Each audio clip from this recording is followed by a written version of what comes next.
The notification sound on my phone should have been a moment of pure joy. I just posted in our family group chat, finally closed on my dream home today, 847 Sunset Ridge Drive, Scottsdale. Can't believe this is really mine. The photo showed a stunning two-story Mediterranean-style house with terracotta tiles, a circular driveway, and the kind of landscaping that screamed success. I was practically vibrating with excitement, waiting for my family to share in this incredible milestone. Before we jump back in, tell us where you're tuning in from, and if this story touches you, make sure you're subscribed, because tomorrow I've saved something extra special for you.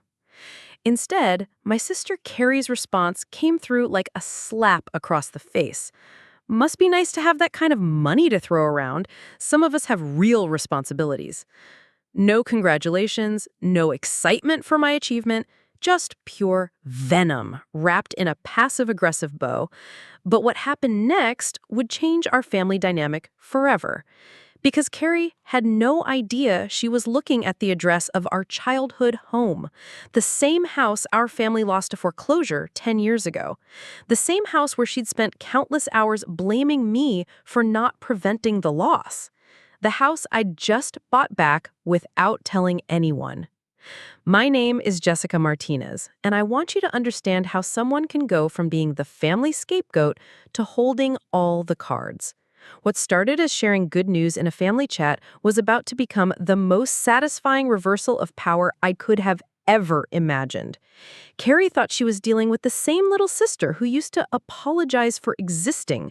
She was about to meet the successful woman who'd quietly been planning this moment for a decade. The silence in the group chat after Carrie's comment was deafening, but not the kind of silence that comes from shock at her rudeness. This was the familiar silence of a family that had trained itself to let Carrie's cruelty slide. Mom didn't jump in to defend me. Dad didn't offer congratulations, and my brother Mike sent a thumbs-up emoji 3 hours later like he was checking a box on his to-do list. This was the Martinez family dynamic in all its toxic glory, and I just walked right back into it by trying to share something meaningful with them. I stared at my phone screen, feeling that old familiar knot in my stomach that came whenever Carrie decided to remind me of my place in the family hierarchy. But this time was different. This time I had something she didn't know about, something that would flip her entire world upside down. I set my phone aside and walked through the rooms of 847 Sunset Ridge Drive, my footsteps echoing in the empty space. Every corner held a memory, every room told a story of the family we used to be before everything fell apart.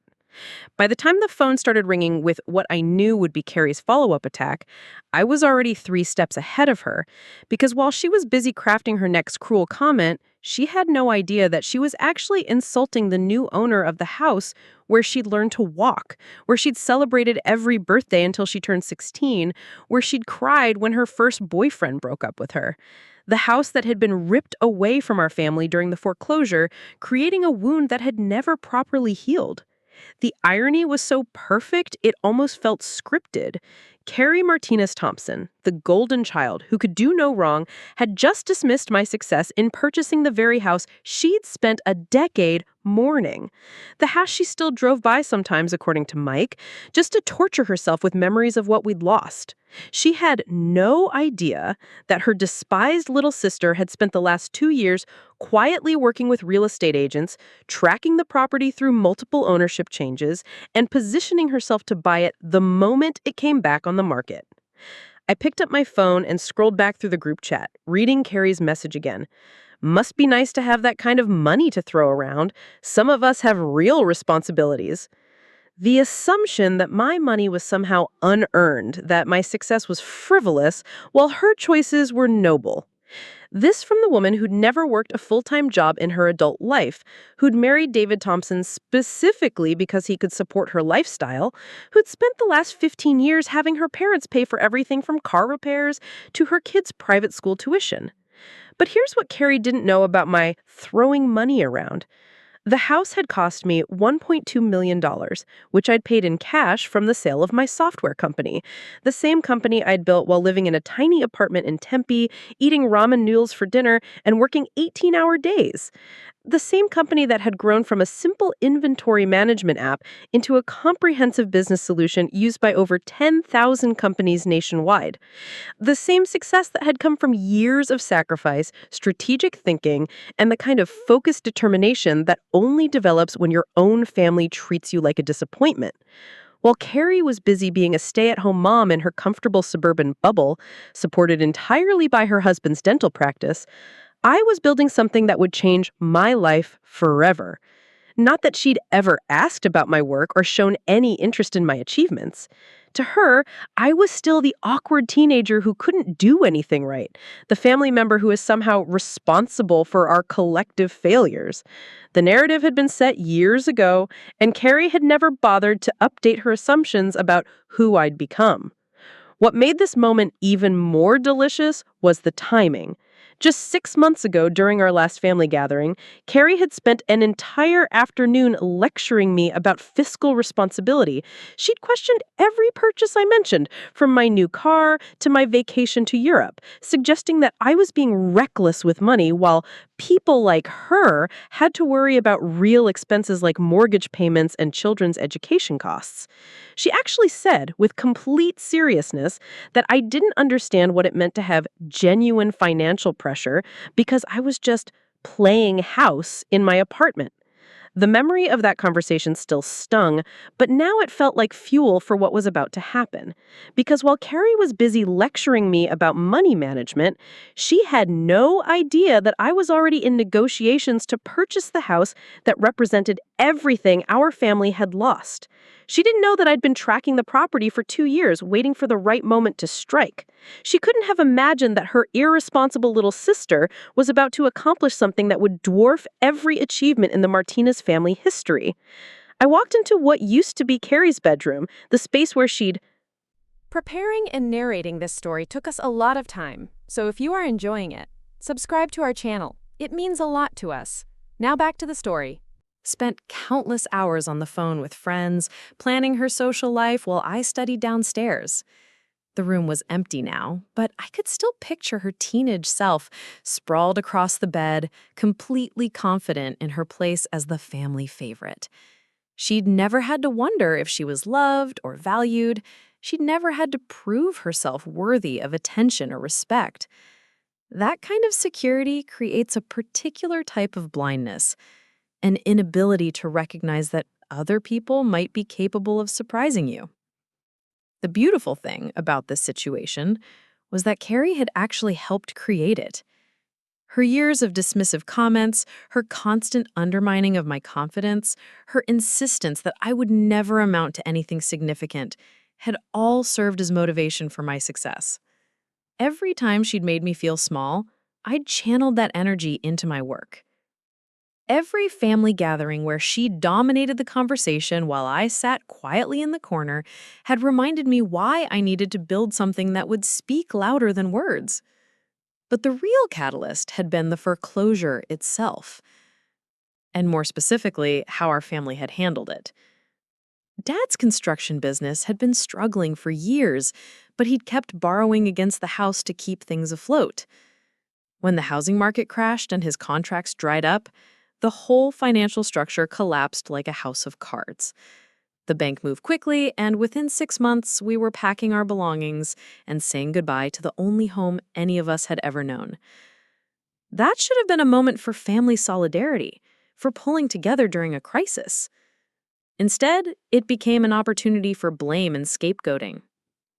Carrie, who was 24 at the time and fresh out of college, immediately pointed fingers at everyone except herself. She blamed Dad for poor business decisions, Mom for not managing the household finances better, and most memorably, she blamed me for not contributing enough to help save the house.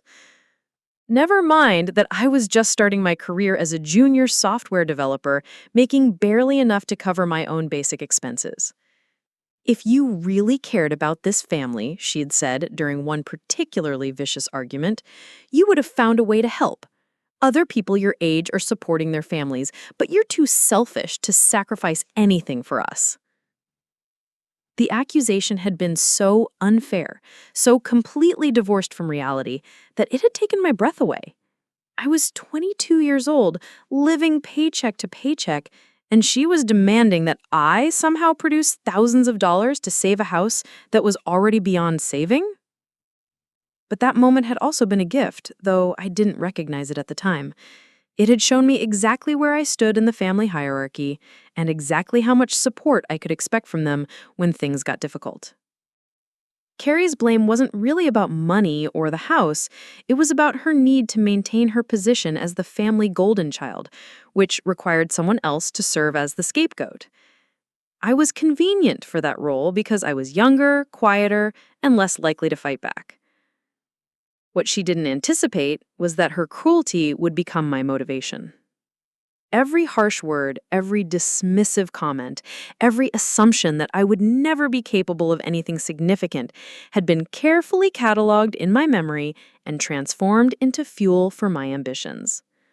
While she was building her comfortable life as David Thompson's wife, I was building something much more powerful: financial independence and the ability to control my own destiny. The software company hadn't been an accident or a lucky break. It had been the result of years of strategic thinking, careful planning, and the kind of focused execution that comes from having something to prove. I'd identified a gap in the market for small business inventory management, developed a solution that was both powerful and user-friendly, and then executed a marketing strategy that turned my little app into a must-have tool for businesses across multiple industries. The buyout offer had come 18 months ago from a Fortune 500 company that wanted to integrate my software into their existing business suite. The negotiation process had taken 8 months, but the final number had been everything I dreamed of and more. After taxes and fees, I'd walked away with enough money to buy whatever life I wanted. The question was what kind of life that would be. For a while, I'd considered moving somewhere completely new, maybe California or New York, somewhere I could start fresh without the weight of family history. But then I'd started thinking about the house on Sunset Ridge Drive. I'd driven by it a few times over the years, always feeling a complex mix of nostalgia and loss. The new owners had maintained it well, updating the landscaping and making subtle improvements that enhanced its natural beauty without changing its essential character. When I learned through a real estate contact that the current owners were planning to relocate for work, I started monitoring the situation closely. The moment it hit the market, I was ready with a cash offer that was impossible to refuse. The sellers were thrilled to close quickly without the complications of financing contingencies. I was thrilled to reclaim a piece of my family's history.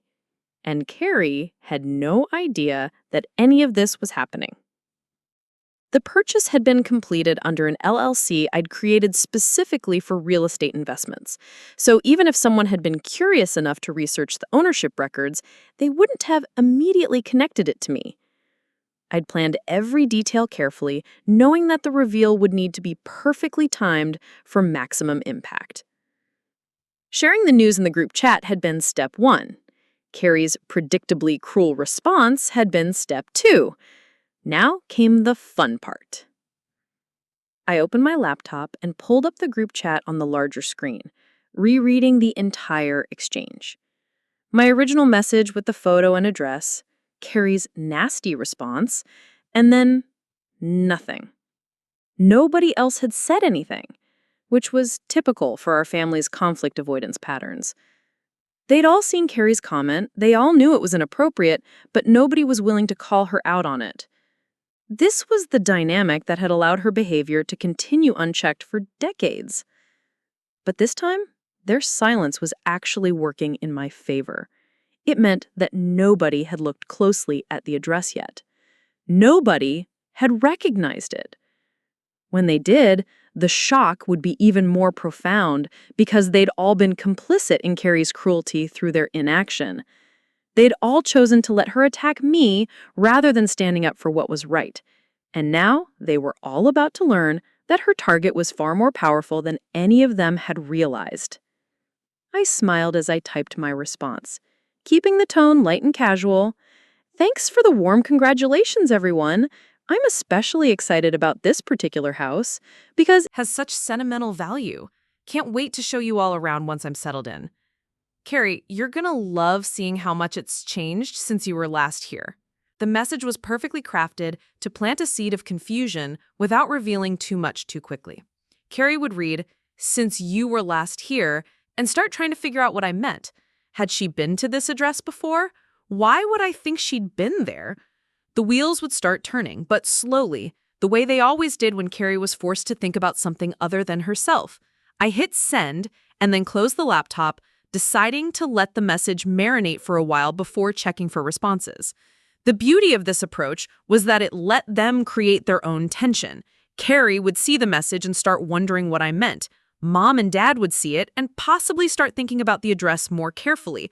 Mike might even look it up on Google Maps if he was curious enough. Meanwhile, I had a house to explore. My house. The house that had been stolen from my family 10 years ago, and that I'd now reclaimed through my own success and determination. Every room held memories, but now they were overlaid with the satisfaction of knowing that I'd accomplished something none of them had thought possible. The scared, blamed, dismissed little sister they all remembered was gone. In her place was a woman who turned their rejection into rocket fuel for her own success. Walking through the kitchen where Mom used to make Sunday dinners, I could picture Carrie's face when she finally figured out what was happening. The confusion, then the disbelief, then the dawning horror as she realized that her despised little sister now owned the most important piece of their family history. The house that represented everything they'd lost, everything they'd blamed me for not preventing, was now mine. Not ours. Mine. And the best part was still to come. Because once Carrie figured out what I'd done, she was going to have to confront the fact that everything she'd believed about me was wrong. Her assumptions about my capabilities, my finances, my determination, my intelligence, all of it would crumble in the face of this undeniable evidence. The family scapegoat had just accomplished something that none of them could have imagined, and she was going to have to live with that knowledge for the rest of her life. I pulled out my phone and checked the group chat. Still nothing. But that was okay. Good things come to those who wait, and I'd been waiting for this moment for 10 long years. Let them take their time processing what I'd said. Let them slowly work through the implications. The longer it took them to figure it out, the more satisfying their shock would be when the truth finally hit them. This was just the beginning. The notification buzz on my phone came exactly 47 minutes after I had sent my cryptic message about Carrie loving how much the house had changed since you were last here. I didn't need to look to know it was her calling. The timing was perfect, exactly long enough for her to stew over my words, to try and fail to make sense of them, and to work herself into the kind of indignant fury that made her say things she'd later regret. I let it ring through to voicemail, then checked the group chat first. Mike had finally engaged. Wait, has Carrie been to your new house before? How is that possible? Dad had chimed in with his typical confusion. I don't understand what's happening here. Jessica, can you explain what you mean? And Mom predictably was trying to smooth things over. I'm sure it's just a misunderstanding. We're all very proud of your new home, sweetheart.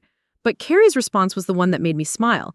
She'd sent a long message that I could practically hear her typing furiously.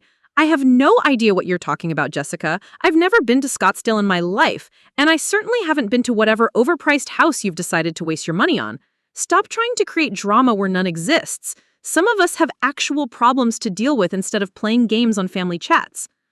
The beauty of her response was how defensive it sounded. She was already feeling off balance, already sensing that something was happening that she didn't understand.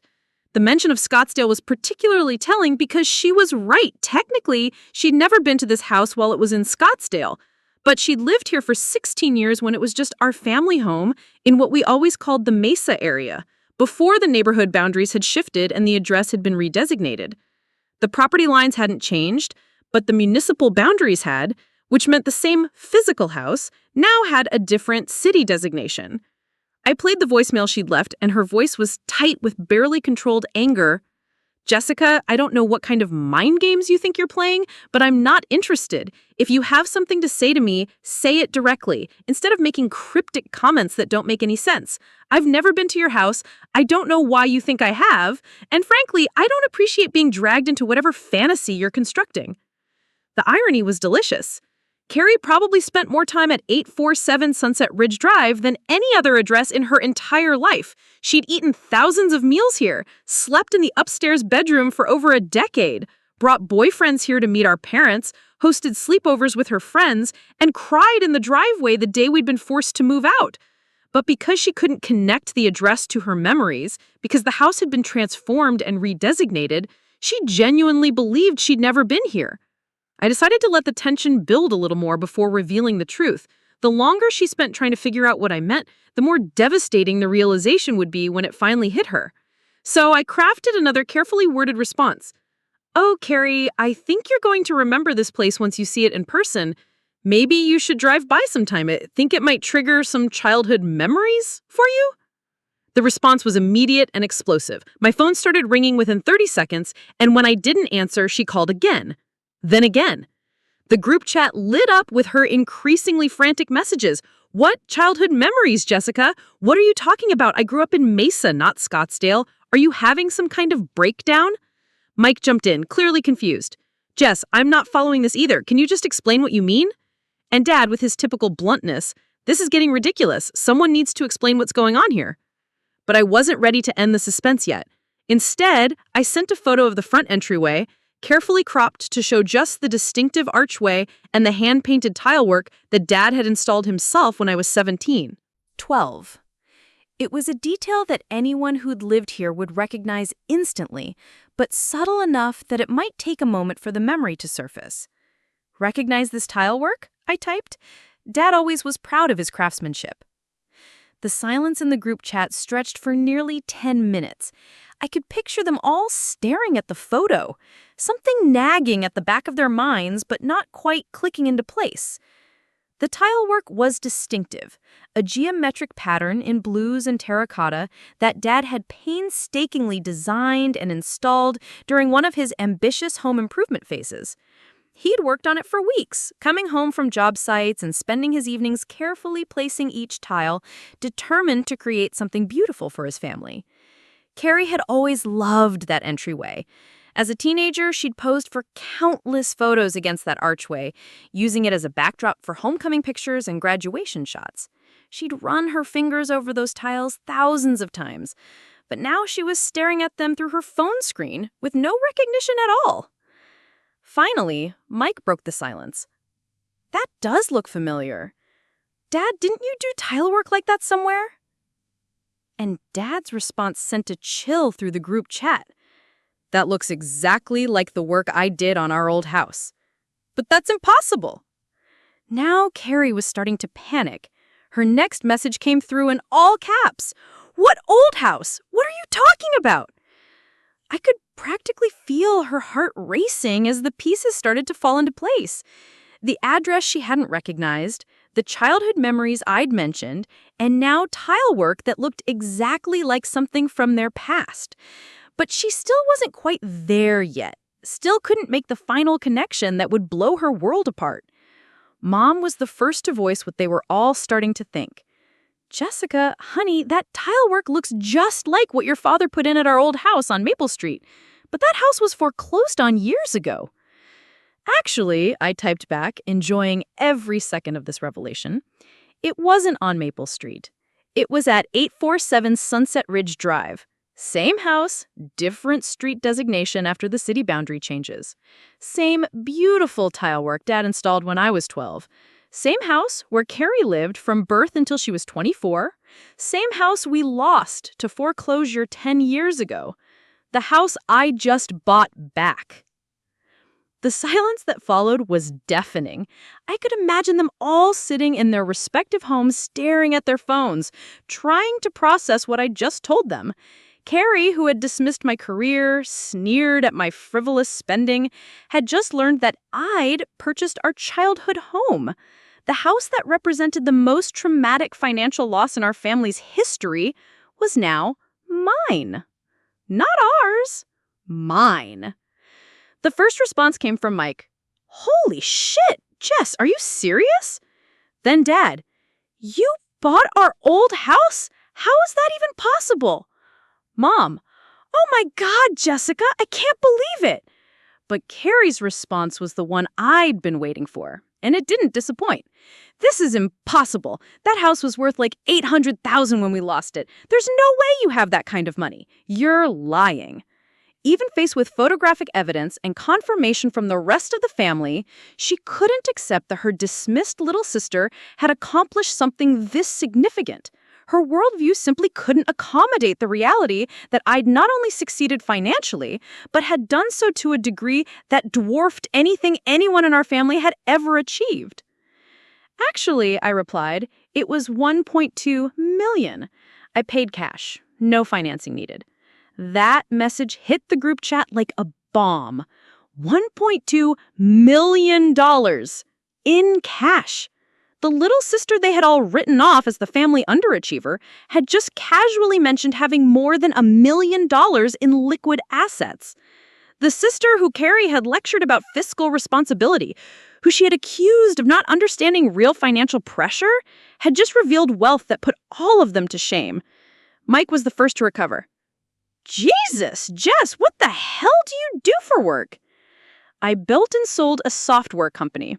The inventory management app I've been working on for the past few years. It got acquired by a Fortune 500 company. The buyout was substantial." What I didn't mention was that substantial was an understatement. The acquisition was for $15.8 million, of which my 65% ownership stake had netted me just over $10 million after taxes and fees. The house purchase had barely made a dent in my net worth, but they didn't need to know that yet. Let them process the house first. Carrie's response revealed everything about her character. "This doesn't make any sense. You can't just buy $1 million house without anyone knowing about it. Why didn't you tell us you were rich?" The entitlement in that message was breathtaking. After years of dismissing my career, ignoring my achievements, and making snide comments about my lifestyle choices, she was now demanding to know why I hadn't shared my financial success with them. As if my wealth was somehow community property that she had a right to know about and benefit from. "I didn't tell you because you never asked. Every time I tried to talk about my work, you changed the subject or made some comment about how I was wasting my time. You've spent years telling me I don't understand real responsibility or genuine financial pressure. Why would I share my success with people who were convinced I was failing?" That message hung in the chat for a long time. It was the first time I directly called out their treatment of me, the first time I pointed out the contradiction between their assumptions and reality. They had all participated in dismissing my career and my potential, and now they were being forced to confront the fact that their judgments had been completely wrong. Mike tried to do damage control. "Jessica, we never meant to dismiss your work. We just worried about you living alone and not having stability." But I wasn't interested in letting him rewrite history. "Dad, 6 months ago, Carrie spent an entire afternoon lecturing me about fiscal responsibility and telling me I didn't understand what real financial pressure felt like. Last Christmas, you suggested I should find a more stable job instead of playing around with computers. Mike told his friends I was going through a tech phase that I'd hopefully grow out of. None of you took my work seriously until you found out how much money it made." The truth of that statement was undeniable, and they all knew it. For years, they'd treated my career like a hobby, something I did to pass time until I found a real job. They'd made jokes about my long hours, dismissed my excitement about new projects, and consistently implied that I was naive about how the world actually worked. Carrie, predictably, went on the attack rather than accepting responsibility. "We were trying to protect you from disappointment. Most of Tech startup things fail. We didn't want you to get your hopes up and then get crushed when reality hit." "Protect me from disappointment?" I typed back. "Or protect yourselves from having to acknowledge that I might actually be capable of something significant? Because it seems like you were a lot more invested in me failing than you were in me succeeding." That message struck a nerve. I could tell because the response time was longer, and when Carrie finally replied, her tone had shifted from indignant to defensive. "That's not fair. We're your family. Of course we want you to succeed." "Really?" I responded, because when I told you about the acquisition offer 8 months ago, you said it sounded too good to be true and I should be careful not to get scammed. When I mentioned hiring a financial advisor, you laughed and said I was getting ahead of myself. When I bought my new car, you questioned whether I could afford the payments. None of that sounds like a family that wants me to succeed. The beautiful thing about having a perfect memory for slights and dismissals was that I could call out their specific behaviors with exact details. They couldn't deny what they'd said because I remembered every word, every tone, every eye roll that had accompanied their lack of faith in me. Mike tried a different approach. Look, maybe we didn't handle things perfectly, but we're proud of you now. This is incredible, Jess. You bought our childhood home back. That's amazing. But I wasn't ready to let them off the hook that easily. You're proud of me now because I have money. Would you be proud of me if the company had failed and I was still living in my apartment in Tempe? Would you be celebrating my achievements if they hadn't come with a 7-figure payout? The question hung in the air because we all knew the answer. If my company had failed, if I'd remained the struggling software developer working long hours for modest pay, they would have continued treating me like the family disappointment. Their pride wasn't in my intelligence, my work ethic, my innovation, or my determination. Their pride was in my bank account. Carrie's next message revealed just how deep her resentment ran. Fine, you're successful, congratulations, you've proven us all wrong and made a lot of money. Are you happy now? Is this what you wanted? To make us all feel stupid? The victimhood in her response was stunning. She'd spent years putting me down, dismissing my dreams, and questioning my judgment, but now that the power dynamic had shifted, she was casting herself as the injured party. I was supposed to feel guilty for succeeding, apologetic for proving their assumptions wrong, sorry for making them confront their own prejudices and limitations. What I wanted, I replied, was for my family to believe in me. What I wanted was for you to celebrate my achievements instead of questioning them. What I wanted was to feel supported instead of constantly having to defend my choices. But since that wasn't available, I'll settle for the satisfaction of proving you wrong. The honesty of that message seemed to shock them into silence. For a few minutes, nobody responded at all. I could picture them sitting in their homes, processing the reality that their family dynamics had just shifted permanently. The sister they dismissed and underestimated had just revealed herself to be the most successful person in the family by a massive margin. But I wasn't done yet. I had one more revelation that would complete the picture. Oh, and Carrie, since you mentioned having real responsibilities and suggested I don't understand financial pressure, I thought you might be interested to know that the monthly income from my investment portfolio is more than David makes in a year as a dentist. So when you talk about people who understand money and responsibility, you might want to include me in that category. That message was designed to hit her where it hurt most. Carrie's entire identity was built around being the responsible one, the one who'd made smart choices, the one who'd married well and created a stable life. She'd used her husband's income as a measuring stick for success, constantly implying that my single life and modest apartment meant I didn't understand what real financial security looked like. Now she was learning that my passive income alone exceeded her household's total earnings. The sister she'd lectured about money management had wealth that made her comfortable middle-class lifestyle look modest by comparison. Everything she'd believed about our relative positions in life had just been turned upside down.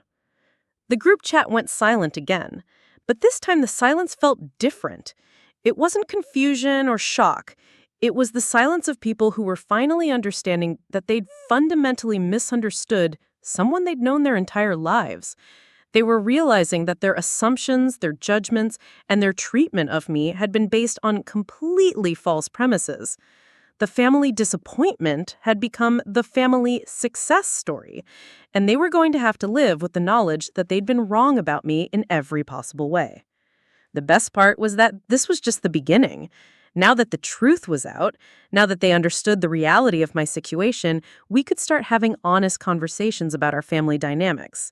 Or they could continue trying to minimize and dismiss my achievements, in which case I'd have even more ammunition for future revelations. I was no longer the family's scapegoat.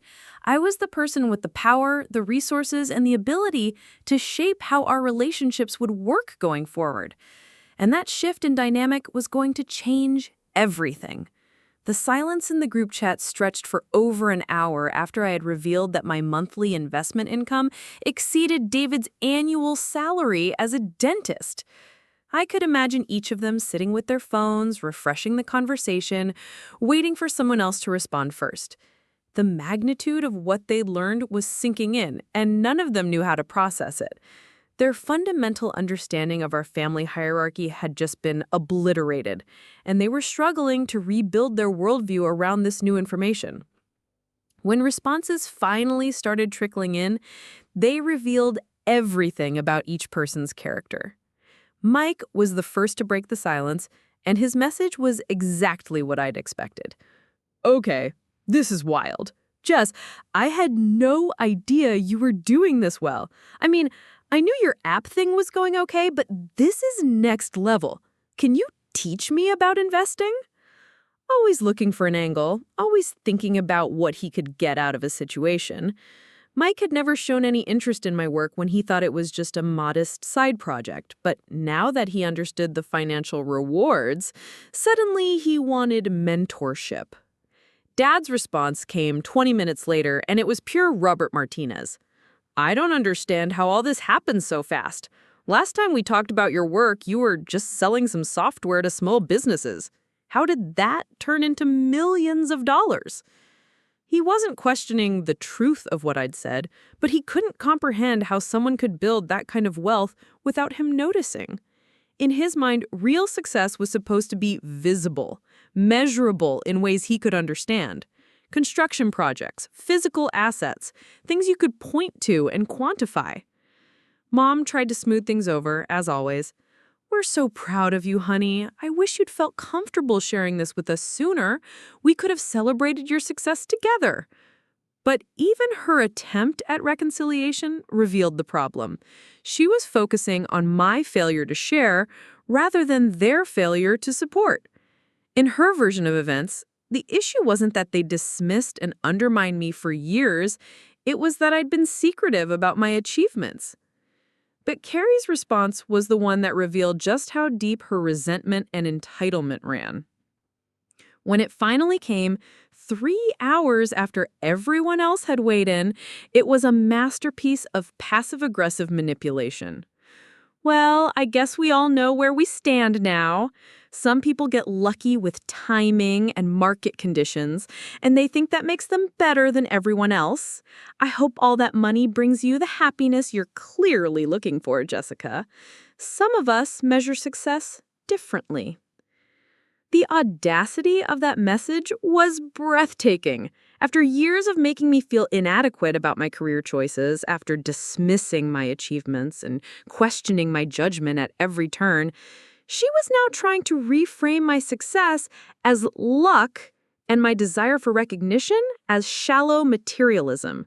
She couldn't bring herself to acknowledge that I'd worked hard, made smart decisions, and built something significant. Instead, she was doubling down on her dismissive attitude and adding a layer of moral superiority. But what really struck me about her response was the phrase, "Some people get lucky with timing and market conditions." It revealed that even faced with undeniable evidence of my success, she still couldn't accept that I possessed intelligence, skill, or determination. In her mind, my achievement had to be attributable to external factors beyond my control, because accepting that I'd earned my success would mean acknowledging that she'd been wrong about me for decades. I decided it was time to educate my family about exactly what kind of luck and timing had been involved in building my company. Carrie, since you mentioned luck and timing, let me walk you through what that actually looked like. I spent 18 months researching market gaps in small business software while working 60-hour weeks at my day job. I interviewed over 200 business owners to understand their pain points. I taught myself 3 new programming languages and spent every weekend for a year building the initial product. I invested my entire savings account, maxed out my credit cards, and lived on ramen noodles for 8 months while I got the company off the ground. I paused, letting that sink in, then continued, the lucky timing you mentioned involved me working until 2 a.m. most nights, testing and refining the software based on user feedback. The market conditions I supposedly benefited from were created by me spending every penny I had on targeted marketing campaigns and business development. When the acquisition offer came, I negotiated for 6 months to maximize the value, studying comparable deals and working with lawyers and financial advisors to structure the transaction optimally. The detailed breakdown of my actual experience was designed to demolish her narrative about luck and timing. Every major milestone in my company's development had been the result of strategic decisions, hard work, and calculated risks. There had been no lottery tickets, no surprise inheritances, no fortunate accidents, just years of disciplined effort that she'd been too dismissive to notice. But you're right about one thing. I do measure success differently than you do.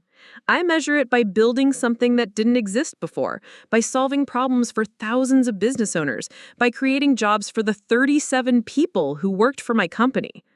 You measure success by marrying someone with a stable income and then spending the next 15 years criticizing other people for not living up to your standards. That message was designed to hit her where it hurt most. Carrie's entire adult life had been built around her role as David Thompson's wife. She'd never developed her own career, never built anything independently, never taken the kind of risks that lead to significant rewards. Her approach to life had been to find security through someone else's achievements and then use that borrowed stability as a platform to judge others. The group chat went silent again, but this time I could feel the tension building. I just directly challenged Carrie's life choices and implied that her criticism of others came from a place of insecurity rather than wisdom. It was the kind of truth-telling that our family had always avoided, the kind of direct confrontation that everyone preferred to dance around. Mike tried to diffuse the situation. Okay, let's all take a step back here. This is getting pretty heated, and we're family. Jess, we get it. You've worked hard and built something amazing. Carrie, maybe we could all be a little more supportive of each other. But At peacemaking just highlighted how uncomfortable everyone was with honest communication. Dad's response was more direct. Jessica, I think you're being unfair to your sister. Carrie has made sacrifices too. Raising 3 kids and managing a household, that's valuable work, even if it doesn't come with a paycheck. He was falling back on the family's traditional narrative, where Carrie's choices were always framed as noble sacrifices, while other people's paths were subject to criticism and doubt. You're absolutely right, Dad, I replied. Raising children and managing a household is valuable work. But it's work that Carrie chose, work that she's been supported in by David's income and your financial help whenever she needed it. She's never had to worry about health insurance, retirement savings, or whether she could afford groceries. Meanwhile, she spent years telling me that I don't understand real financial pressure and that my career choices are irresponsible. The point I was making was about respect and recognition, not about judging different life paths. Carrie had every right to choose the life she'd built, but she didn't have the right to use that choice as a platform to diminish and dismiss other people's achievements. Her comfort and security had been enabled by other people's income and generosity, which made her criticism of my financial decisions particularly galling. The difference, I continued, is that I've never questioned Carrie's choices or suggested that her life lacks value. I've never implied that she doesn't understand real responsibility or that her lifestyle is frivolous.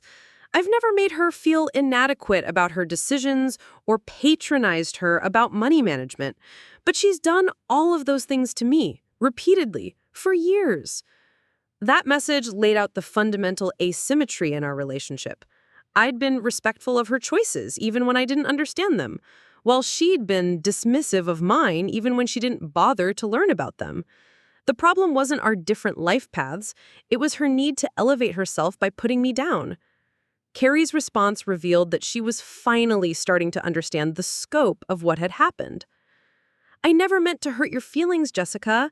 I was trying to be helpful to protect you from making mistakes. I didn't know you were building something this big. The shift in her tone was noticeable. The defensive anger was still there, but it was mixed with something that might have been the beginning of respect. But I wasn't ready to let her off the hook that easily. Carrie, you didn't try to be helpful. You tried to feel superior. When I told you about signing my first major client, you said it probably wouldn't last and I shouldn't get my hopes up. When I hired my first employee, you questioned whether I could afford to pay them. When I moved into a bigger office space, you suggested I was getting ahead of myself. None of that was protection. It was doubt dressed up as concern. The pattern of her behavior was clear when laid out chronologically. At every milestone in my company's growth, she'd found reasons to question my judgment or predict failure. It hadn't been occasional skepticism born from genuine concern. It had been systematic undermining disguised as wisdom. Mom jumped in, clearly uncomfortable with the direction of the conversation. You girls need to stop this fighting. We're family, and family supports each other. Jessica, you've done wonderfully, and Carrie, you need to apologize for not being more supportive. But her attempt to end the conflict ignored the real issues we were finally addressing. Mom, this isn't a fight, I explained. This is a conversation we should have had years ago.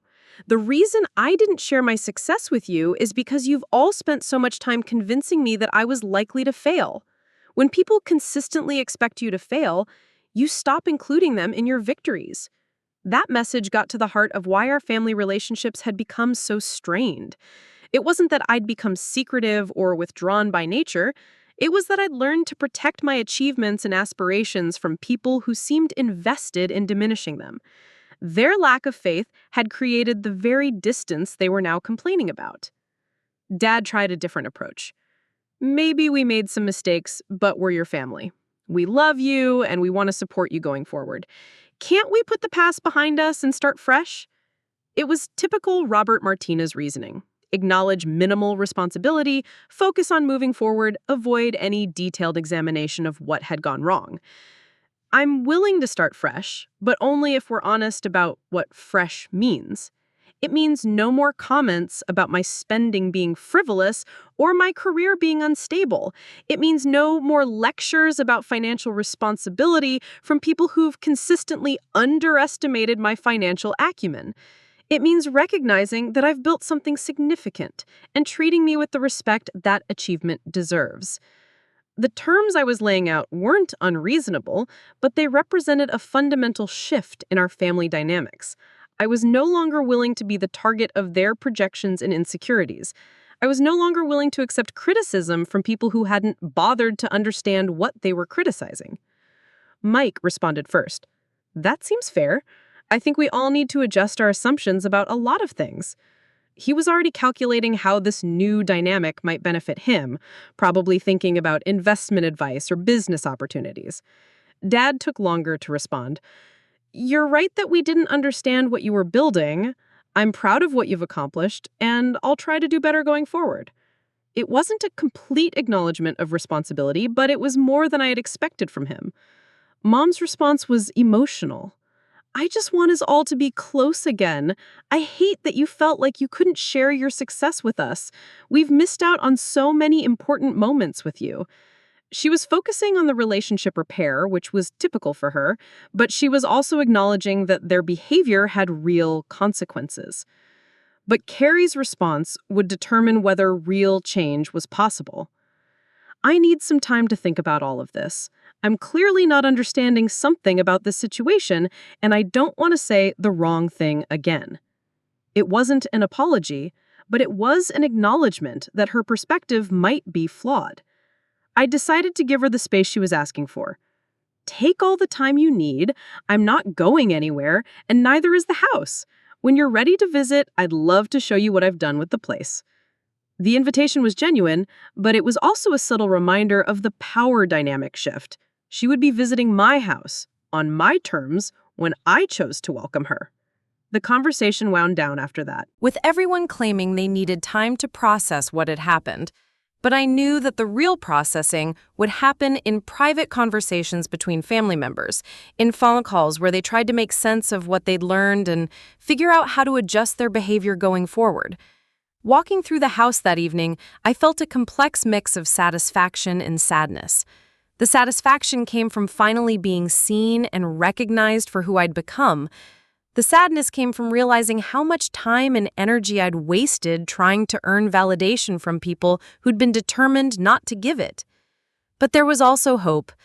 For the first time in years, we'd had a completely honest conversation about our family dynamics. The truth was out there now, ugly and uncomfortable, but also liberating. They couldn't pretend anymore that their treatment of me had been supportive or that my reactions were oversensitive. The house itself felt different now that the secret was out.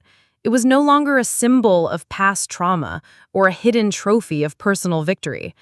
It was becoming what it should have always been, a home. Not just a building where I lived, but a space where I could be myself without apology or explanation. I spent the evening walking through each room, remembering what it had been like to live here as a child and teenager, but also imagining what it could become now. The kitchen where I could host dinner parties for friends who actually celebrated my achievements. The living room where I could relax without constantly defending my choices. The office space where I could work on new projects without anyone questioning whether they were worth pursuing. But most importantly, it was a space where I could invite my family on my own terms. If they wanted to be part of my life going forward, they would have to adjust their attitudes and behaviors.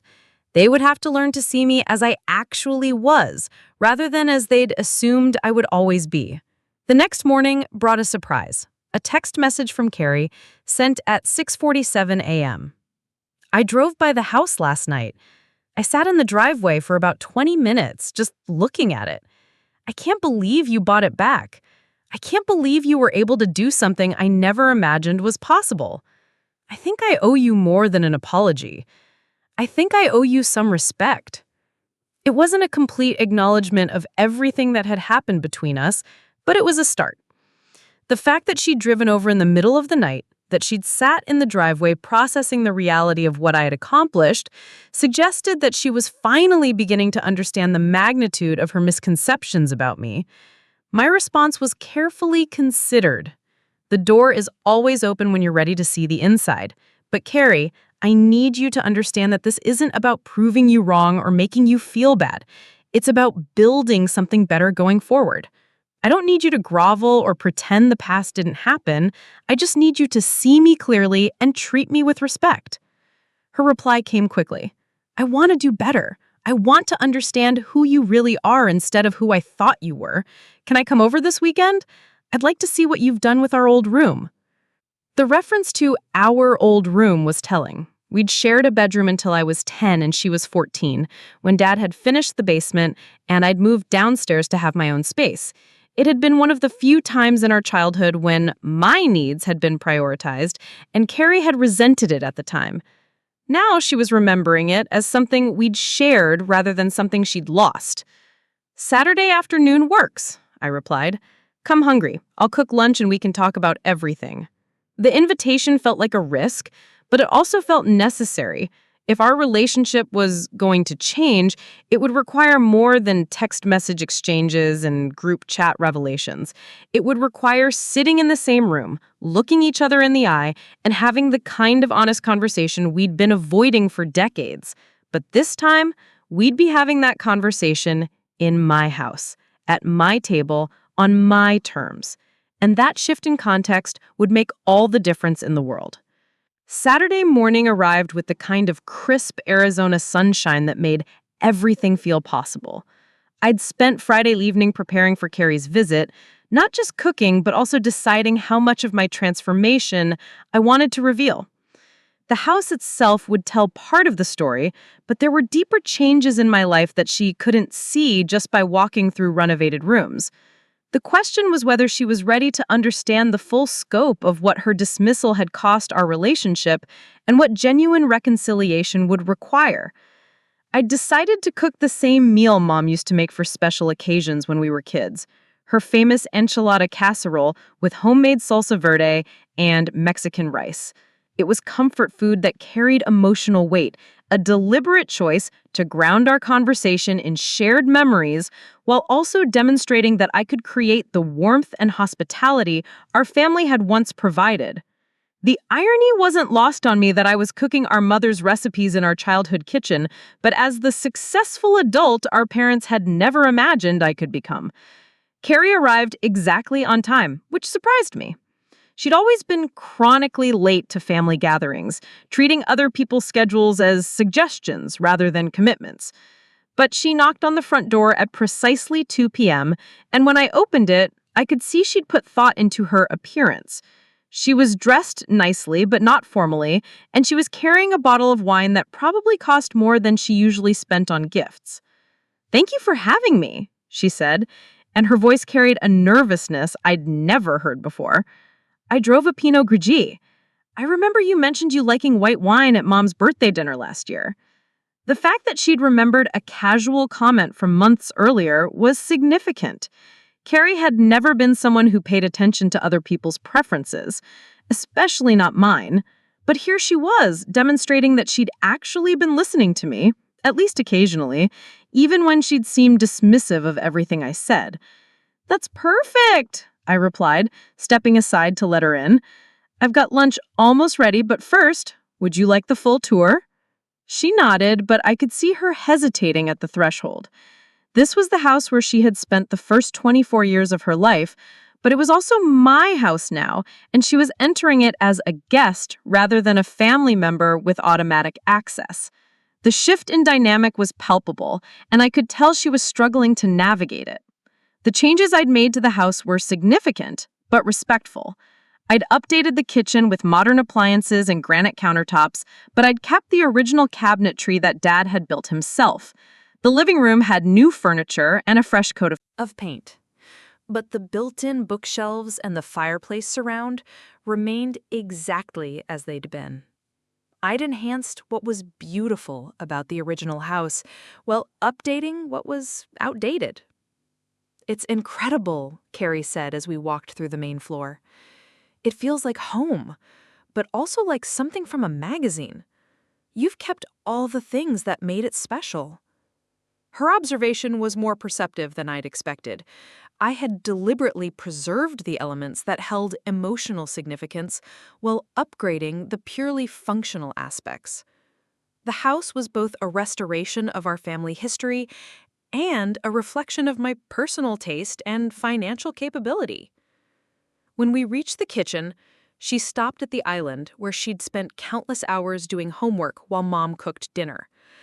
"I can't believe you remembered the enchilada recipe," she said, inhaling the familiar aromas. "It smells exactly like home." "I called Mom and asked for it," I admitted. "I figured if we were going to have a serious conversation, we might as well do it over food that reminds us of when things were good between us." The admission seemed to relax her slightly. I wasn't trying to prove that I could recreate our childhood without the family's input. I was acknowledging that some things were worth preserving, and that reconciliation didn't require erasing the past. We ate lunch on the back patio, which overlooked the pool that Dad had installed when I was 15. I'd had it completely renovated with new tile and modern equipment, but the basic shape and size remained the same. Carrie kept glancing at it throughout our meal, and I could tell she was remembering the parties she'd hosted here during high school.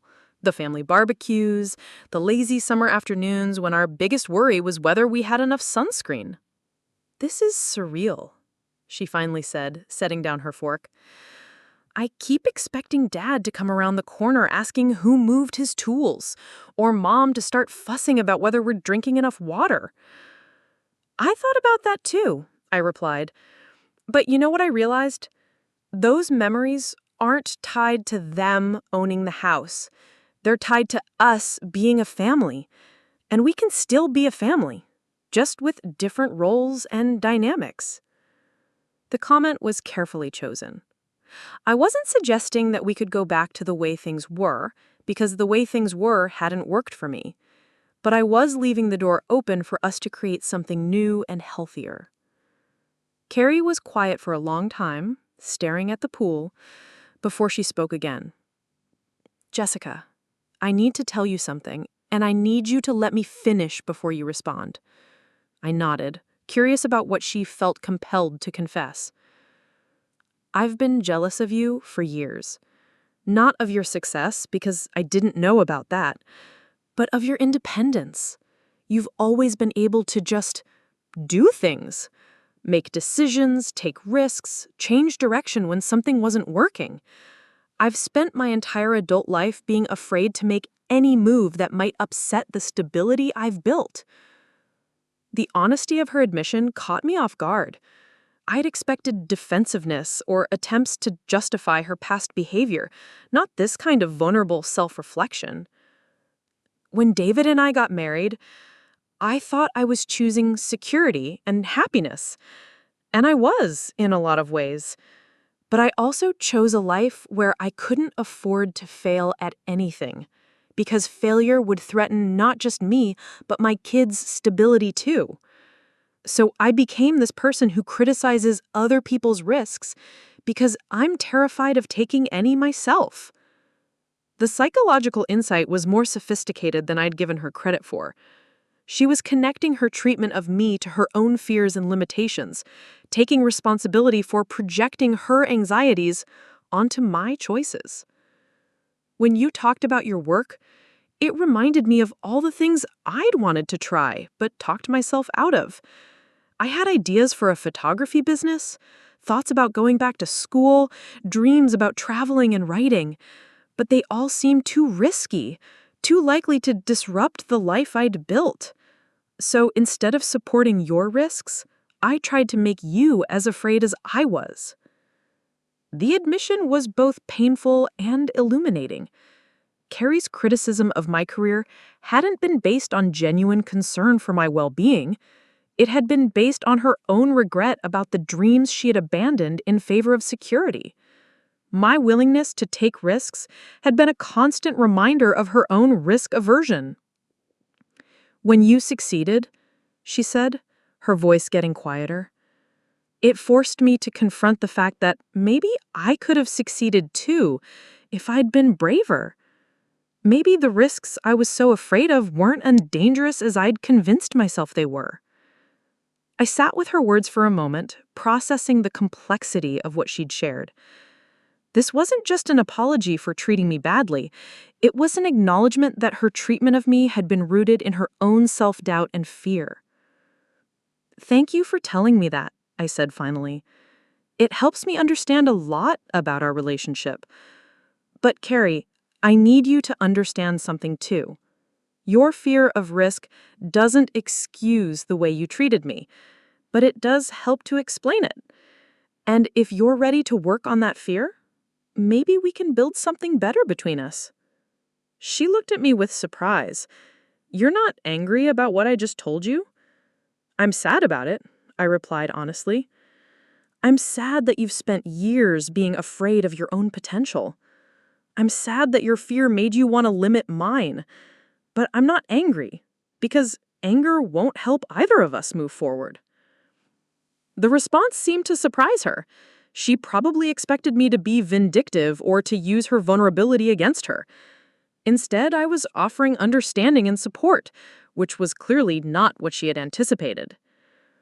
"I want to show you something," I said, getting up from the table. "Wait here for a minute." I went inside and retrieved a folder from my home office, one that contained documents I'd never shared with anyone in my family. When I returned to the patio, I handed it to her without explanation. "What is this?" she asked, opening the folder. "It's every rejection letter I received while building my company. 47 potential investors who told me my idea wouldn't work, 32 potential clients who said they weren't interested, dozens of banks that refused to give me business loans because my revenue history was too short." She flipped through the pages, reading the formal language that had been used to dismiss my vision and my capability. Each letter represented hours of preparation, hope, and subsequent disappointment that I had to process alone. "Why are you showing me this?" she asked. "Because I want you to understand that success isn't the absence of risk or failure. It's the willingness to keep going despite risk and failure. Every single one of those letters could have been a reason to give up, to decide that everyone else was right and I was wrong. But I chose to keep believing in what I was building. The lesson was implicit, but clear. She'd spent years trying to talk me out of taking risks because she was afraid I'd fail. But failure had been part of my journey all along, and learning to handle it had been essential to my eventual success. The difference between us, I continued, isn't that I'm braver than you are. It's that I learned to see failure as information rather than as proof that I wasn't capable. Every rejection taught me something about how to improve my pitch, my product, or my approach. Carrie closed the folder and looked at me with something that might have been admiration. I don't think I could have handled this much rejection without giving up. You could have, I said with certainty. You're stronger than you give yourself credit for. But you've spent so many years protecting yourself from potential failure that you've also protected yourself from potential success. The conversation was moving into territory that felt genuinely therapeutic. We weren't just addressing our past conflicts anymore. We were talking about fundamental approaches to life, risk, and growth. I have an idea, I said. What if you started small? What if you picked one of those dreams you mentioned and took a tiny step toward it? Not a life-changing leap, just a small experiment to see what happens. Her eyes lit up with interest, but I could also see the fear returning. What if I fail? Then you'll learn something, I replied, and you'll still have everything you have now, plus the knowledge that you were brave enough to try. The logic was simple, but I could see her struggling with decades of conditioning that had taught her to prioritize security above all else. Still, there was something in her expression that suggested she was genuinely considering it. Actually, she said slowly, there is something I've been thinking about. David's dental practice has been struggling with their patient communication system. I've been managing his appointment scheduling, and I keep thinking there has to be a better way to handle it. The idea surprised me. She was identifying a business problem and considering a potential solution, which was exactly the kind of thinking that had led to my own success. That sounds like the beginning of a business opportunity, I said encouragingly. Have you talked to other dental practices to see if they have similar problems? No, she admitted. I assumed it was just David's office being disorganized. Maybe it is, I said. Or maybe you've identified a market need that other people are struggling with too. The only way to find out is to ask. The conversation continued for another 2 hours, ranging from business ideas to family dynamics to personal growth. By the time Carrie left that evening, something fundamental had shifted between us. We weren't the same people who'd fought in the group chat a week earlier. We were two adults who'd finally had an honest conversation about the relationship and their individual struggles. As I cleaned up after dinner, I reflected on what had happened. The house purchase had been about more than reclaiming a piece of family history or proving my financial success. It had been about creating a space where honest communication was possible, where old dynamics could be examined and potentially transformed. The next morning, I woke up to a text from Carrie. I called 3 dental offices yesterday evening to ask about their patient communication systems. You were right. It's a common problem. Would you be willing to have coffee this week and talk about how someone might go about researching a solution? The message made me smile. In one afternoon, she'd gone from defending her risk-averse lifestyle to taking action on a potential business opportunity. The transformation wasn't complete, and it might not stick, but it was a beginning. My response was immediate. I'd love to. Let's meet Thursday. I'll bring some resources about market research and customer validation. Over the following weeks, our relationship continued to evolve. Carrie started researching her business idea seriously, conducting interviews with dental practice managers and learning about existing solutions in the market. She discovered that her instincts had been correct.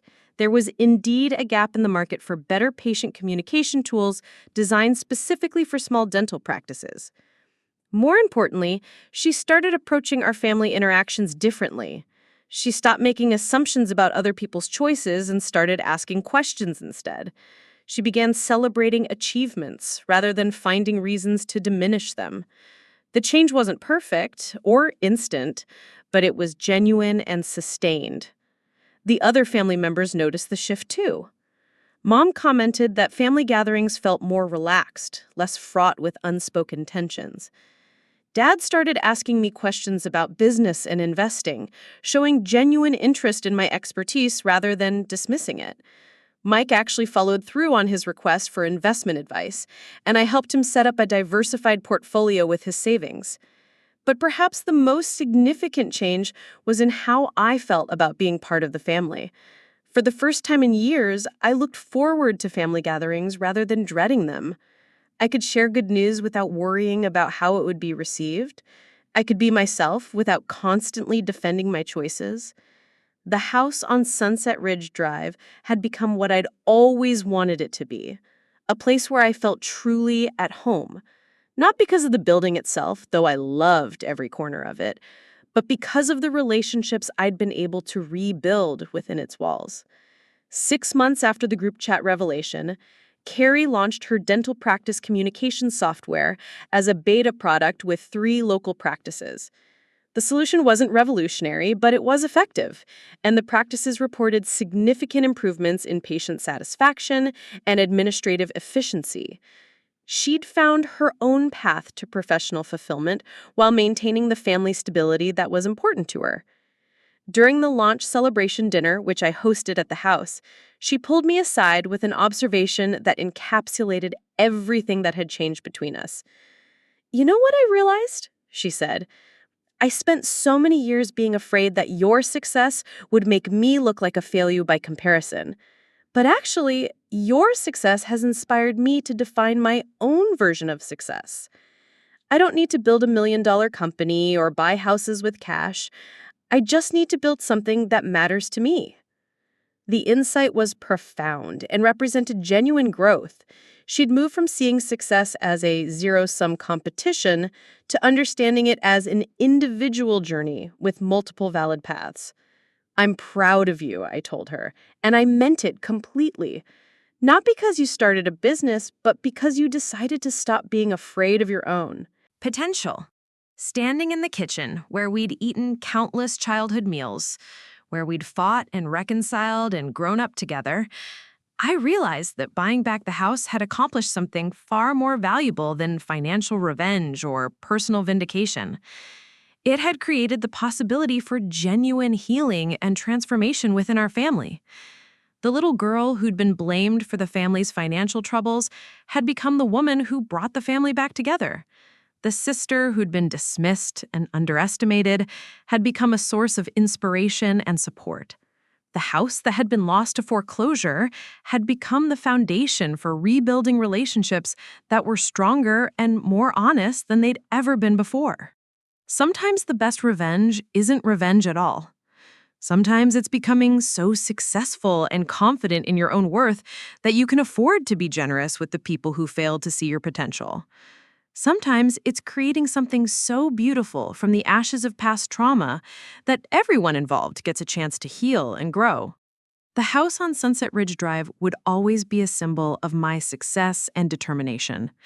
But more than that, it had become a symbol of the family we were capable of being when we treated each other with respect, honesty, and genuine support. And that transformation was worth more than any amount of money I could have spent. 3 months had passed since Carrie's confession on my back patio, and the ripple effects of that conversation were still transforming our family in ways I hadn't anticipated. What started as a simple revelation about buying back our childhood home had evolved into something far more profound, a complete restructuring of how we related to each other and understood success, failure, and personal worth. The changes weren't just emotional or psychological, they were practical and measurable. Carrie had indeed followed through on researching her dental practice communication software idea, but her approach had been methodical and strategic rather than impulsive. She'd spent weeks interviewing practice managers, studying existing solutions, and mapping out the specific pain points that weren't being addressed by current software options. What she discovered was that most dental practice management systems were designed by tech companies who understood software but didn't understand the daily realities of running a small medical practice. Her solution was elegantly simple, a communication platform that integrated seamlessly with existing dental practice management software, but focused specifically on the human elements of patient care. Appointment reminders that felt personal rather than automated, follow-up protocols that acknowledge individual patient needs, and administrative workflows that reduced staff burnout while improving patient satisfaction. It wasn't revolutionary technology, but it was thoughtful application of technology to real-world problems. The beta testing phase had been more successful than anyone had expected. The 3 dental practices she'd started with reported a 40% reduction in missed appointments, a 60% improvement in patient feedback scores, and most surprisingly, a significant decrease in staff turnover. Word had spread through the local dental community, and she now had a waiting list of practices wanting to try her system. But what impressed me most about Carrie's journey wasn't the business metrics. It was how she'd approached the challenge of building something from scratch. Instead of being paralyzed by the possibility of failure, she'd embraced experimentation and iteration. When her first version of the appointment reminder system felt too generic, she went back to the practices and asked more specific questions about their patient demographics and communication preferences. When the administrative dashboard proved too complex for busy office staff, she simplified it based on direct user feedback. She was learning to see obstacles as puzzles to solve rather than reasons to quit. The transformation in her confidence was remarkable, and it was affecting every aspect of her life. David mentioned to me during a family barbecue that Carrie had started speaking up more in their marriage, expressing opinions about financial decisions and household management that she'd previously deferred to him on. Their kids were noticing the change too, telling their friends that their mom was building an app with the kind of pride that suggested they were seeing her in a completely new light. The success of Carrie's venture was creating a positive feedback loop within our family. Mike had started talking about his own business ideas, inspired by seeing both his sisters pursue entrepreneurial projects. He'd always been good with people and had built a solid network through his sales job, but he'd never considered leveraging those relationships into something of his own. Now he was exploring the possibility of starting a consulting practice focused on helping small businesses improve their customer retention strategies. Dad's reaction to our collective entrepreneurial energy was perhaps the most surprising. Instead of expressing skepticism or worry about the risks we were taking, he'd started sharing stories about business ideas he'd considered over the years, but never pursued. Apparently, he'd always wanted to develop a line of custom storage solutions for contractors, based on his decades of experience understanding what tradespeople actually needed on job sites. The construction business that had ultimately failed had been built around taking whatever jobs were available, but his real passion had always been for solving specific problems with innovative design. Mom was the most enthusiastic supporter of everyone's new ventures, but she was also the most worried about the family dynamics. She kept expressing concern that all this business talk would create competition or resentment between us, that success and failure in our respective projects would become a source of family tension. Her concerns weren't unfounded, given our family history, but what she didn't understand yet was that the very act of pursuing individual goals had actually strengthened our relationships by giving us more interesting things to discuss and more reasons to celebrate each other's achievements. The house itself had become a symbol of this transformation. What had started as my private retreat and subtle power play had evolved into a gathering place where our family could be honest with each other about our ambitions, fears, and dreams. The Sunday dinners I'd started hosting weren't just about maintaining family connections. They'd become strategy sessions where we shared business challenges, celebrated milestones, and offered each other practical support. These gatherings were nothing like the tense family dinners of our past, where conversation had been carefully managed to avoid undercurrents of resentment or self-pity. triggering Dad's temper or Carrie's criticism. Now we talked about everything: market research strategies, customer feedback, financial projections, and the emotional challenges of building something from nothing. The kids were part of these conversations too, absorbing lessons about entrepreneurship, risk-taking, and persistence that would serve them well regardless of what careers they eventually chose. But the most significant change wasn't in what we talked about. It was in how we listened to each other. Carrie had developed a genuine curiosity about other people's projects and challenges, asking thoughtful questions and offering insights based on her own experiences. Mike had stopped treating every conversation as an opportunity to sell something and started focusing on understanding what problems people were actually trying to solve. Dad had begun sharing his expertise freely, without the underlying criticism that had made his advice feel more like judgment than support. The transformation wasn't without its challenges. There were still moments when old patterns emerged, when someone's success triggered insecurity, or when failure brought out defensive behaviors. But the difference was that we developed the ability to recognize these moments and address them directly, rather than letting them fester into long-term resentments. One evening in particular stood out as a turning point in how we handled conflict. Mike had just lost a potential consulting client after weeks of preparation and negotiation, and he was clearly disappointed and frustrated. In the past, this would have been an opportunity for subtle blame or not-so-subtle suggestions that he should stick to what he knew. Instead, Carrie asked him to walk through what had happened, not to find fault, but to help him learn from the experience. What emerged from that conversation was that Mike had made the classic mistake of trying to solve the client's stated problem rather than understanding their underlying needs. He'd prepared a comprehensive presentation about customer retention strategies when what they really needed was help with employee retention that was affecting their customer service. The loss of the client wasn't a reflection of his capabilities or the viability of his business idea.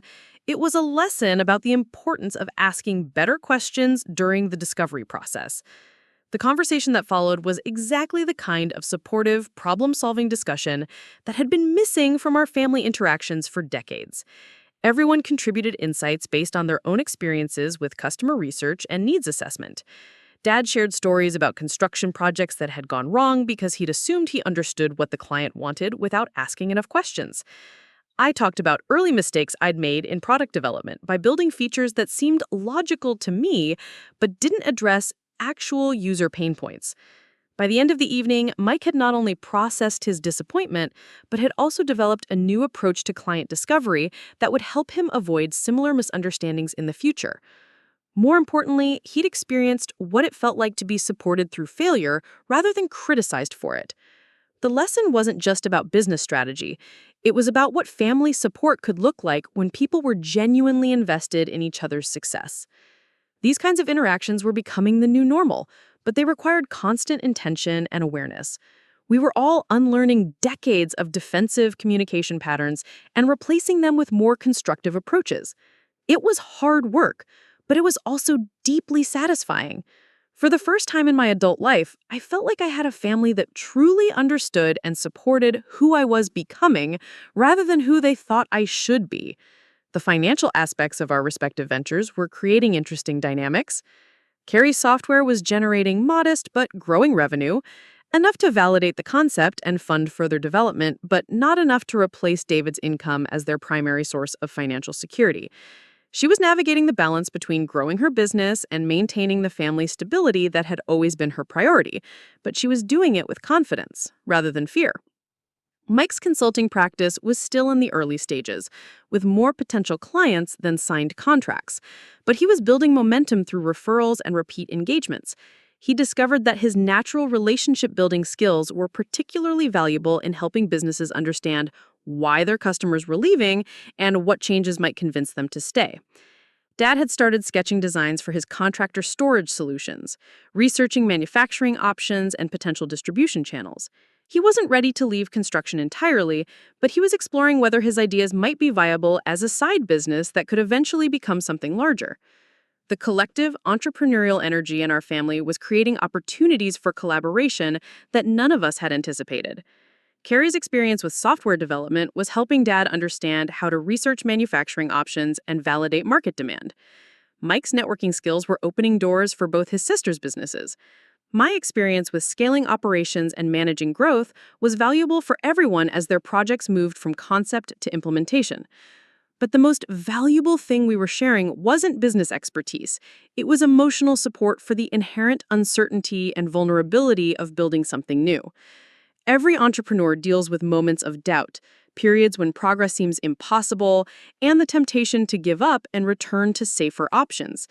Having family members who understood these challenges from their own experience made those difficult moments more manageable.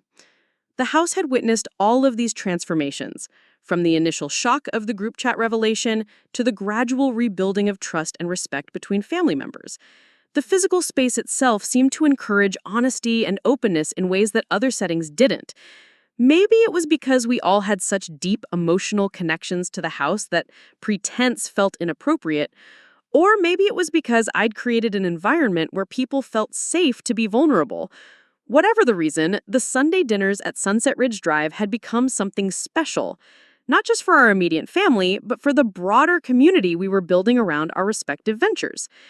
Carrie had started bringing David more often, and their kids were becoming genuinely excited about attending. Mike brought potential clients sometimes, turning dinner into an informal networking event where business relationships could develop naturally. I'd started inviting friends from my own professional network, people who shared our passion for entrepreneurship and the challenges of turning ideas into reality. Who could offer insights or connections that might benefit everyone's projects. The conversations around my dining room table were becoming a mix of family bonding and business development, creating value for everyone involved while strengthening our personal relationships. The success of these gatherings had given me an idea for expanding their impact.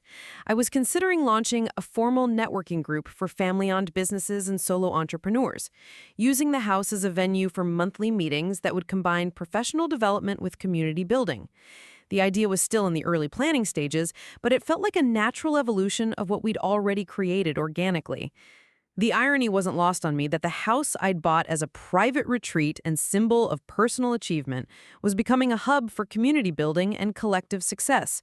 The space that had represented my independence from family dysfunction was now facilitating healthier family relationships and supporting other people's entrepreneurial journeys. But perhaps the most meaningful transformation was in my own relationship with success and recognition. For years, I'd been motivated primarily by the need to prove myself, to demonstrate that I was capable of achievements that would demand respect from people who had dismissed me. That drive had been effective in building my company and accumulating wealth, but it had also been exhausting and ultimately hollow.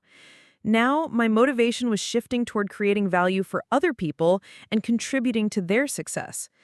The satisfaction I got from helping Carrie navigate the challenges of software development, or from connecting Mike with potential clients, or from encouraging Dad to pursue his design ideas was different from the satisfaction I'd gotten from my own achievements.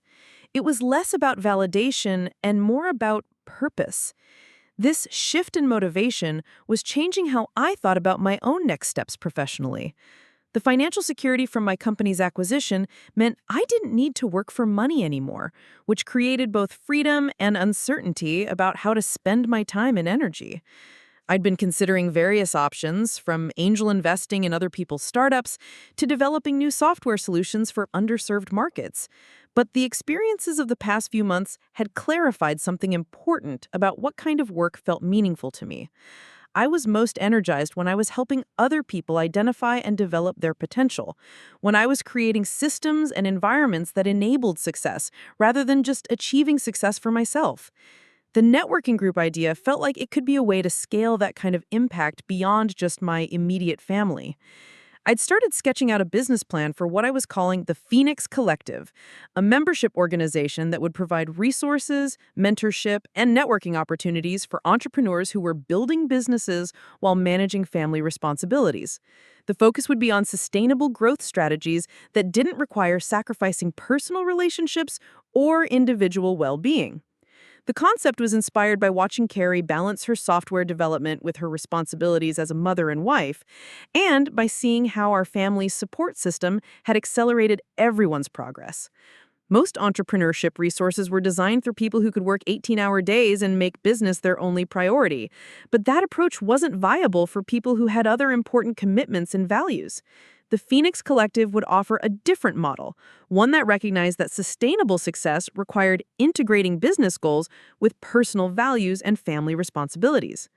The programming would include practical workshops on topics like time management and delegation, but also deeper discussions about defining success in ways that honored multiple priorities. The house would be perfect for hosting the group's events and workshops. The space was large enough to accommodate significant gatherings, but intimate enough to facilitate meaningful conversations. The setting itself would reinforce the organization's message about creating success that enhanced rather than competed with family life. It already started informal conversations with potential founding members, drawing from the network of professionals I'd built over the years and the new connections that were emerging from our family's entrepreneurial activities. The response had been enthusiastic, with many people expressing that they'd been looking for exactly this kind of supportive community. The planning process was also creating opportunities to strengthen my relationships with family members by involving them in the development of something larger than any individual business. Carrie's experience with software development was valuable for thinking about how to create online resources and communication platforms. Mike's networking skills were essential for identifying potential members and community partners. Dad's construction background was helpful for planning the physical modifications needed to turn the house into an event space. Even Mom was getting involved, offering to coordinate catering for events and suggesting ways to make the gatherings feel welcoming and inclusive. Her concerns about family harmony had evolved into enthusiasm for creating community harmony, and she was excited about the possibility of the house becoming a place where multiple families could experience the kind of support and encouragement that had transformed our own relationships. The Phoenix Collective was still months away from launching, but the planning process was already providing value by giving our family a shared project that utilized everyone's strengths and interests. We were learning to work together as collaborators rather than just as relatives. And the experience was deepening our relationships in ways that purely social interactions couldn't achieve. 6 months after that first group chat revelation, our family had become something entirely different from what it had been. We weren't just people who shared DNA and holiday traditions. We were people who genuinely enjoyed each other's company, who sought each other's advice and support, and who celebrated each other's achievements without reservation or comparison. The transformation hadn't been easy or automatic. It had required intentional effort from everyone to change established patterns of communication and behavior. It had required vulnerability and honesty about past hurts and current fears. It had required a willingness to see each other as adults with individual goals and dreams rather than as fixed characters in established family roles. But the results had exceeded anything I could have imagined when I'd first typed that message in the Group chat about buying my dream home. What had started as a moment of pride and subtle revenge had become the catalyst for the most meaningful period of family connection in my adult life. Standing in the kitchen where I'd prepared countless meals for family gatherings and business meetings, I could see the future taking shape. The house would continue to be my personal sanctuary, but it would also be a place where other people could find the support and encouragement they needed to pursue their own dreams. The space that had represented my individual success would become a launching pad for collective achievement. The little girl who'd been blamed for the family's failures had become the woman who enabled the family's successes. The sister who'd been dismissed and underestimated had become a catalyst for everyone's growth and development. The house that had been lost to financial irresponsibility had become the foundation for a new kind of family legacy built on mutual support, shared values, and collective prosperity. Sometimes the most powerful revenge is refusing to be diminished by other people's limitations. Sometimes the best response to being underestimated is to become so successful that you can afford to lift up the people who doubted you.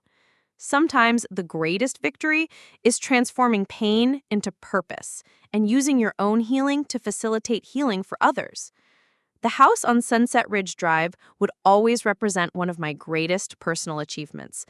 But more than that, it had become the symbol of what was possible when people committed to seeing each other clearly, supporting each other genuinely, and creating something beautiful together from the foundation of mutual respect and shared ambition. 1 year after that pivotal group chat message, I found myself standing in the same kitchen where I'd nervously prepared lunch for Carrie's first visit. But this time, I was cooking for 37 people.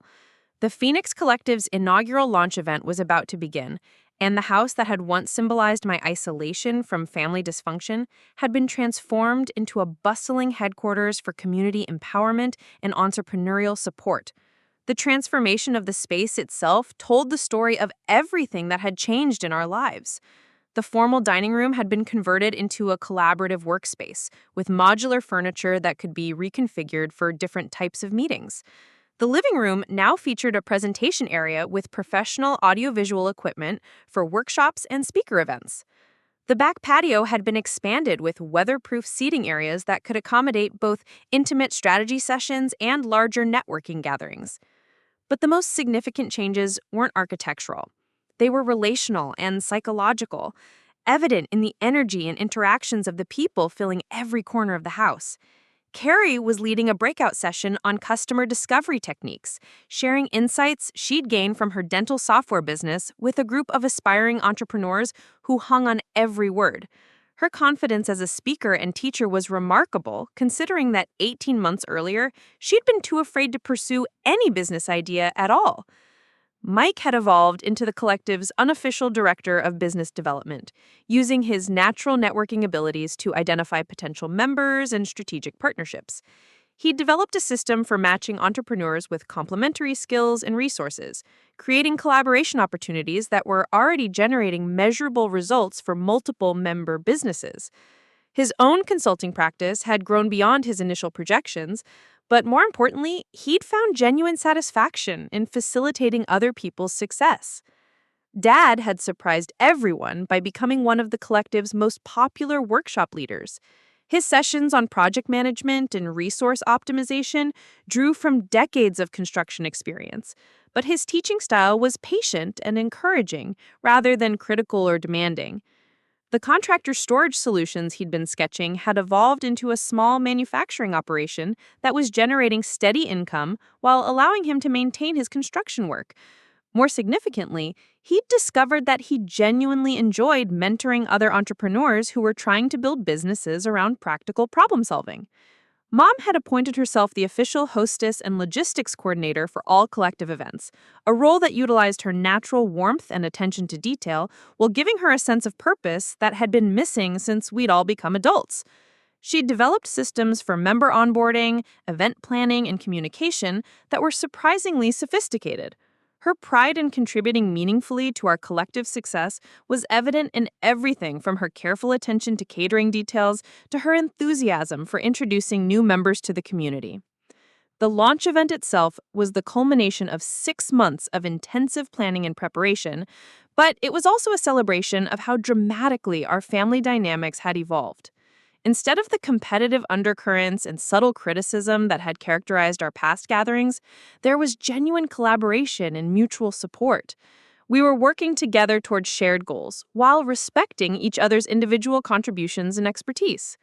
The speaker lineup for the event included successful entrepreneurs from various industries, but the most anticipated presentation was Carrie's keynote address about overcoming fear-based decision-making.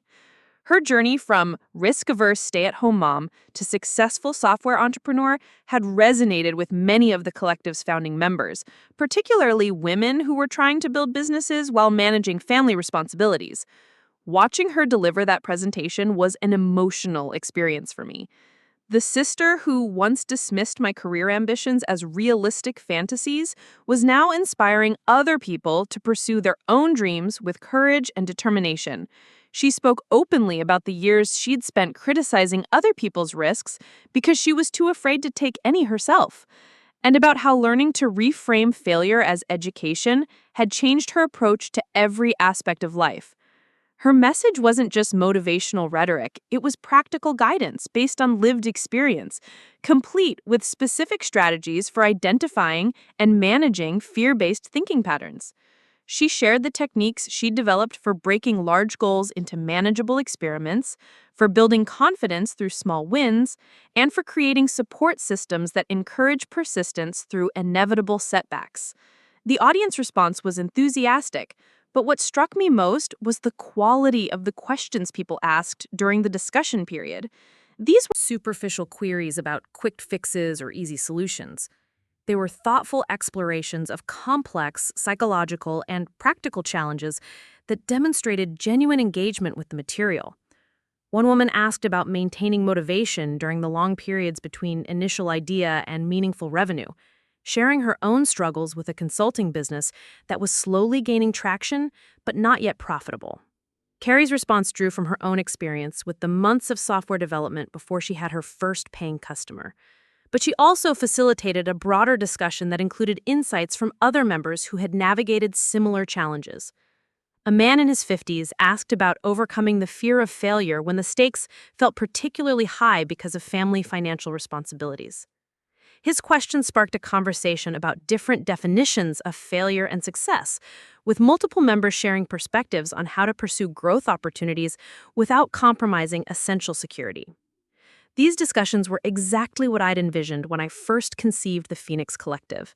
They were substantive exchanges of practical wisdom between people who understood the real complexities of building businesses while maintaining other life commitments. The level of mutual support and genuine interest in each other's success was creating a community culture that felt both professional and deeply personal. The afternoon workshop sessions were equally engaging. Mike led a master class on identifying collaboration opportunities with other entrepreneurs, demonstrating techniques for finding potential partners whose skills and resources complemented rather than competed with your own offerings. His approach emphasized relationship building and mutual value creation rather than traditional networking strategies focused on personal advancement.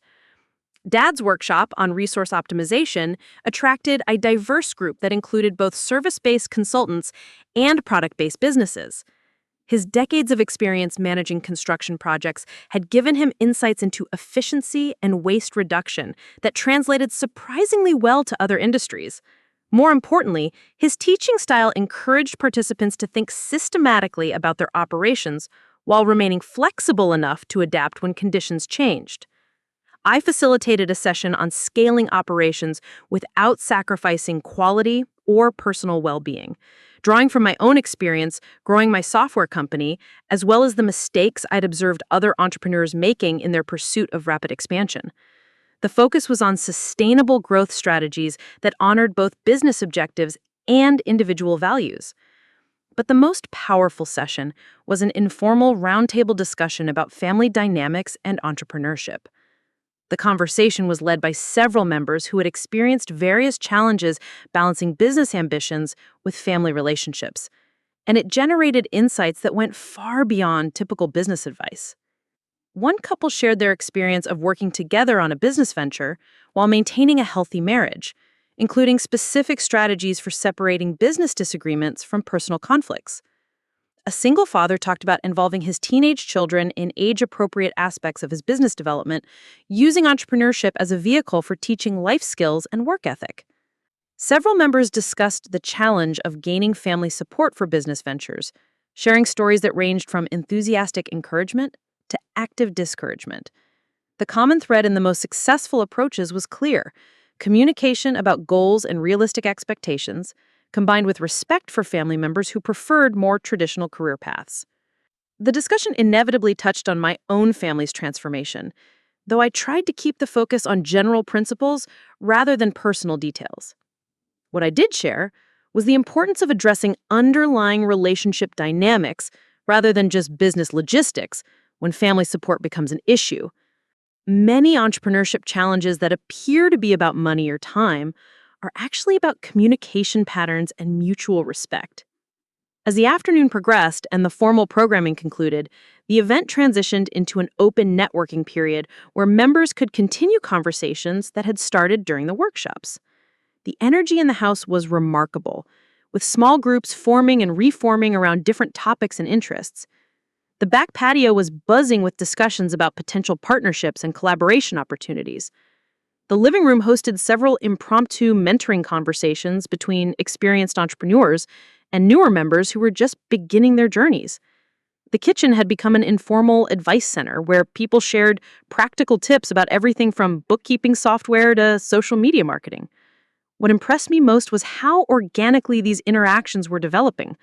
I hadn't needed to facilitate or orchestrate the networking process because the workshop discussions had created natural connection points between people with complementary interests and needs. The community was essentially networking itself, with members taking initiative to identify and pursue mutually beneficial relationships. By evening, as the official event concluded and the last few members were finishing their conversations and preparing to leave, I realized that something significant had been achieved. The Phoenix Collective wasn't just a networking group or educational organization. It was a genuine community where people felt safe to be vulnerable about their challenges, while also confident about their potential for growth and success. The feedback forms that members filled out before leaving confirmed what I had observed throughout the day. People weren't just satisfied with the content and format of the event, they were excited about being part of something that felt meaningful and supportive in ways that traditional business networking rarely achieved. Several members specifically mentioned appreciating the family-friendly atmosphere and the integration of personal values with professional development. Many commented on the quality of the discussions and the depth of insights shared by other members. Multiple people requested information about becoming more involved with the organization's leadership and planning committees. But the most gratifying feedback came from members who said the event had given them clarity about their next steps and confidence to pursue opportunities they'd been hesitating about. This wasn't just feel-good motivation, it was practical empowerment that would translate into real action and measurable results. As I cleaned up after the event, with family members helping Restore the house to its normal configuration, I reflected on the journey that had brought us to this point. 18 months earlier, I'd been a successful but isolated individual who measured achievement primarily in personal terms. My family relationships had been strained by years of miscommunication and mutual misunderstanding. The decision to buy back our childhood home had been motivated initially by a complex mix of nostalgia, vindication, and subtle revenge. I'd wanted to prove that the family member they'd dismissed and underestimated was actually the most successful among us. The revelation about my financial situation had been designed to shock them into recognizing their own prejudices and limitations. But somewhere in the process of rebuilding those relationships, my priorities had shifted from proving myself to empowering others. The satisfaction I'd gained from my individual achievements paled in comparison to the fulfillment that came from facilitating other people's success and creating systems that enabled collective growth. The Phoenix Collective represented the culmination of that transformation. It was a tangible manifestation of everything I'd learned about the difference between success that isolates and success that connects, between achievement that diminishes others and achievement that elevates entire communities. The house itself had become a symbol of that evolution. The space that had initially represented my escape from family dysfunction had been transformed into a hub for healthy relationship building and mutual support. The rooms where I had once processed feelings of rejection and dismissal were now filled with conversations about possibility and collaboration.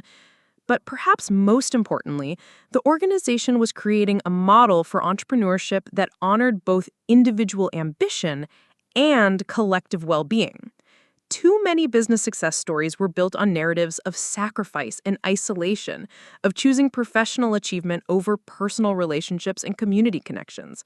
The Phoenix Collective was demonstrating that sustainable success required integration rather than sacrifice, that the most fulfilling achievements were those that enhanced rather than competed with other life priorities. The members weren't just building businesses. They were building lives that reflected their full range of values and commitments.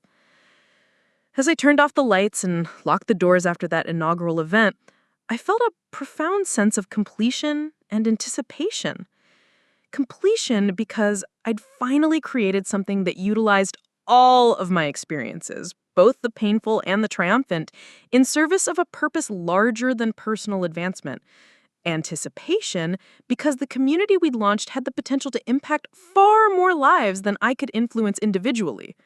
The girl who'd been blamed for her family's failures had become a woman who helped other people transform their own failures into stepping stones toward success. The sister, who'd been dismissed as impractical and irresponsible, had created an organization that enabled dozens of people to pursue their dreams with greater confidence and support than they'd ever had before. The house on Sunset Ridge Drive would always represent one of my greatest personal victories, but it had evolved into something even more meaningful. It was proof that the most powerful form of revenge isn't defeating the people who doubted you. It's becoming so successful and secure in your own worth that you can afford to help them become better versions of themselves while also extending that same generosity to others who face similar challenges. Sometimes the best response to being underestimated isn't just proving people wrong. It's using the strength you developed from their doubt to create something so valuable that everyone benefits, including the people who originally failed to see your potential. Sometimes the greatest victory is transforming a painful experience into a source of healing and empowerment for an entire community. Up next, you've got 2 more standout stories right on your screen. If this one hit the mark, you won't want to pass these up. Just click and check them out.